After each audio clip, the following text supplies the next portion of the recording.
This video is sponsored by Stamps.com. To help ensure that your mailing and shipping is covered this holiday season, simply go to Stamps.com/companyman to get a special offer that includes a 4-week trial, free postage, and a free digital scale. The link is in the description.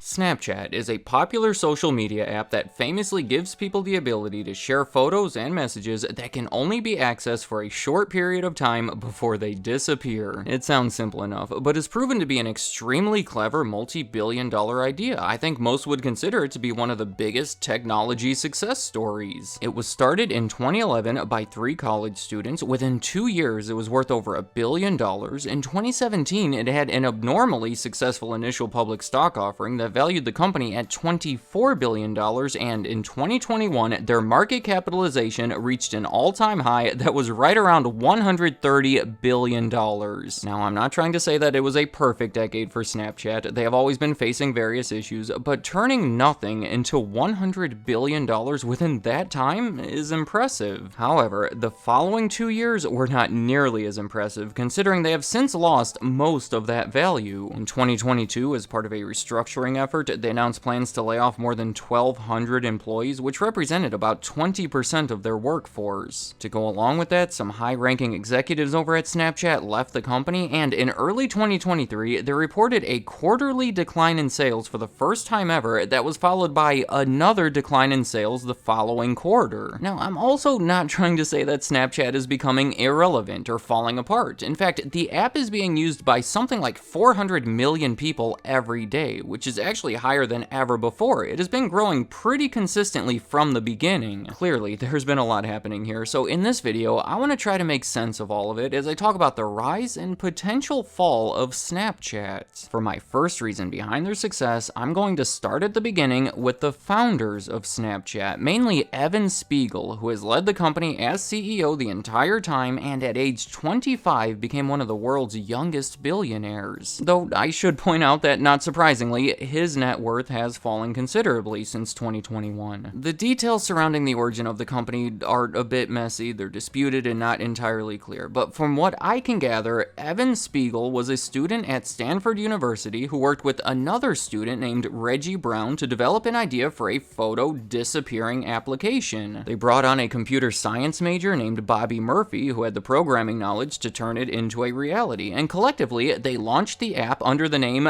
Pickaboo. You have to admit, that is a clever name. You know, like peekaboo, but it's for a picture that disappears, so it's Pickaboo. Maybe I'm over-explaining it, but it does explain why they have that cute little ghost as the logo, because the boo part that used to be in the name. According to Reggie Brown, he was the one who not only came up with the name, but the entire concept. It gets a bit blurry here with differing stories, but it appears that the other two had disagreements with Reggie Brown, cut him out of the business, denied his contributions, and relaunched the app a few months later without him under the new name of Snapchat. Reggie Brown later filed a lawsuit that ultimately led to a $150 million settlement in his favor. That is a very high-level overview of the situation, but Evan Spiegel continued on leading the company and can be considered a driving force behind everything else that I'm going to talk about. My next reason behind the success is, in fact, the disappearing photos and messages and videos. Snapchat has obviously expanded into different directions, but this is at the center of it. When you post something on social media, you typically want it to be as perfect as possible, right? You want to look great, you want to say the right thing, you want to, I don't know, position the camera perfectly. It is going to be there for a long time, with potentially a lot of people looking at it, so it's a lot of pressure that isn't there in the same way with Snapchat. Since whatever you do will disappear shortly, you can make mistakes, you can look less presentable, you can be goofy. It allows communication to be more honest and closer to what you might actually do when you're in person. Look, I'm not trying to make a commercial for Snapchat here, but that is the appeal. It gained a strong following among younger individuals too, partially because it's a fun way to communicate with friends that typically can't be seen by parents. Another reason behind the success over the years is innovation. The company spends a lot of money on research and development. Anyone who's been using Snapchat for an extended period of time has seen how much the app has evolved. Notably, there's lenses and filters and stories where it shows photos in chronological order that then are deleted after 24 hours. Snapchat was the the company to popularize a lot of this stuff, so oftentimes they have been ahead of the curve. They have also been ambitious outside of the app, developing different glasses that could be used with it, and even a selfie drone called a Pixie that they stopped working on when things started to fall. Another reason behind the success is making everything easy to use, specifically the camera. They've always put a huge emphasis on it, even identifying themselves as a camera company at one point with the slogan, "A new kind of camera." Obviously, the app is centered around the camera, but think about the extent of it. When you first open it, it is on the camera. You tap the button to take a photo, but hold it down to take a video. They designed it that way because it can get confusing switching between them. On the standard camera app, how many times have you taken a photo when you meant to take a video? Or the other way around. And arguably, communicating with photos like you do on the app can be more efficient than using text. A picture is worth 1,000 words, right? So they have created a simple and fun way to communicate using photos. Finally, my last reason is debatable, but I'm going to say that they have been successful because they have been slow to monetize. Especially early on, their biggest concern was growing their user base and trusting that they'll eventually figure out how to make money from all of those users. Essentially, all of their efforts were put toward creating an attractive app that people would want to download and use often. In fact, the average user checks it something like 20 times a day. And you might be surprised to hear that Snapchat was already a multi-billion-dollar company with almost 70 million people using it daily before they ever collected any money. They have been very careful with experimenting with different ways to make money. Originally, they tried to sell people additional creative tools. You know, you could get new lenses for a small fee or something like that. But after only a few months, they realized that they were not selling too many of them, and people were actually using lenses less often because of it.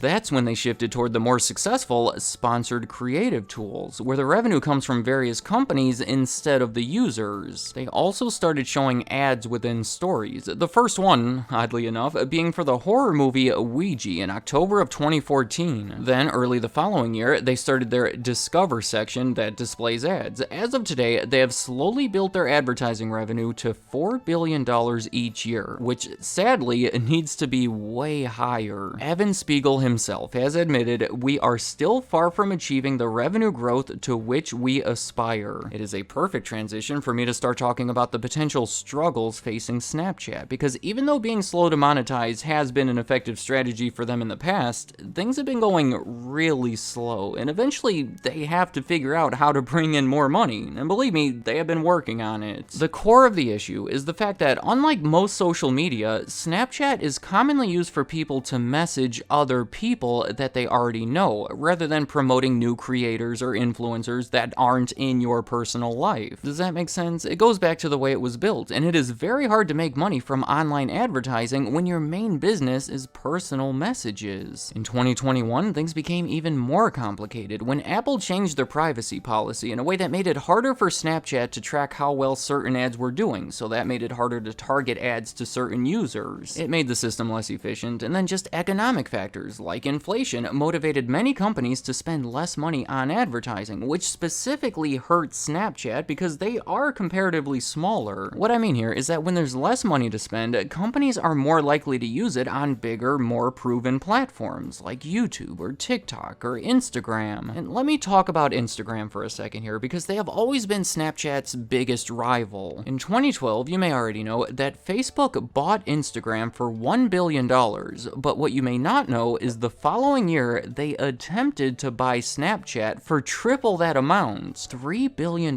is a lot of money to pay for a 2-year-old company that had yet to collect any revenue. It would have been their biggest acquisition ever at that time. Snapchat turned down the offer, went on to create many new features for the app that were then pretty much mimicked by Instagram. I'm talking about messages that disappear and filters and stories and whatever else, and in many cases, the Instagram version of the feature is preferred by the user, if for nothing else because it was integrated into a bigger platform that more of their friends or followers were using. You can see how it's been hard to compete against them, especially at times when Snapchat's reputation has been harmed, like in 2013 when a security breach led to 4.6 million users having their personal information leaked online, or in 2018 when Kylie Jenner made a negative tweet about them following their redesigned layout that was not popular with most users. There was even a petition signed by over 1 million people to get them to change it. Or just a month after that, when Rihanna spoke negatively about them on Instagram, scam because an ad was featured on Snapchat that was pretty inappropriate toward her, to say the least. I know these might seem like trivial celebrity incidents, but these are highly influential people that were able to affect Snapchat more than you might expect. The bottom line here is that Snapchat has been having a hard time making money. They have literally been posting losses every year since the beginning. Every year they operate, they lose hundreds of millions of dollars. They have introduced a revenue sharing program that has attracted creators and led to more public stories being posted. They have started a subscription service called Snapchat Plus that allows access to additional features that has gained over 5 million users within only a few months. But at $3.99 per person, that is well under 1% of their business. So there are still big problems over at Snapchat that eventually have to be addressed, hopefully before their investors lose confidence in them or their users move to a different platform. Let me know in the comments, what do you think about Snapchat? As a user, do you prefer them over Instagram or any of the other social medias, and why do you feel that way? Also, the company itself, it's officially called Snap Incorporated. Where do you think they are headed? Are they going to get their act together and figure out some good ways to make money and start turning a profit, or are they going to continue to decline and ultimately go down in history as a failed experiment? And any other thoughts you have about Snapchat, leave them in the comments. I'd like to hear what you have to say. Stamps.com is sponsoring this video, and it is a service that I am happy to promote because it is your one-stop shop for all of your shipping and mailing needs. It gives you access to USPS and UPS services right from your home, with discounts up to 84% off, by the way. I cannot stress that from your home part enough because I love doing things from home. There's no lines, no traffic, and no waiting. It saves you time and money, and it is really simple. All you need is a computer, a printer, and, well, that's it. I do want to remind everyone that the holidays are right around the corner. Things are going to be stressful enough, especially for business owners. I don't even like thinking about it, so why not make things easier by using Stamps.com? They have been helping businesses much like yours during the holiday rush for 25 years now. All you have to do is go to Stamps.com/companyman for a special offer that includes a 4-week trial, free postage, and a free